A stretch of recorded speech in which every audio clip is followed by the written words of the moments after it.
I'm with Mick Crumplin on the field of Waterloo, and Mick is a retired surgeon with an expertise in medical matters, military medical matters.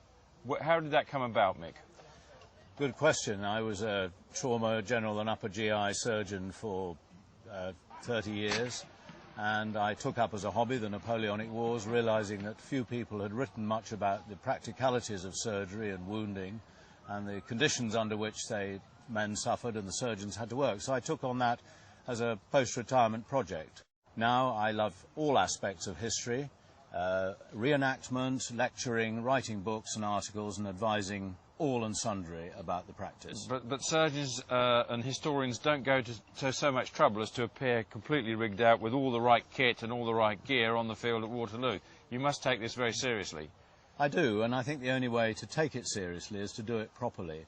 And I think that you must bring this element into the story of warfare, because few people in this camp or anywhere who reenact really understand the harshness of war. In your forthcoming book with Pen and Sword, can you tell us a bit about the book and its contents? Having written about the practice of surgery, I selected the most meritorious surgeon in Wellington's army, known as the English Larray. And his name was George James Guthrie, and he was a phenomenally successful surgeon, operating perhaps on 20,000 patients during the Peninsular War. He came to Waterloo and did the first disarticulation of the hip without anaesthetic with survival.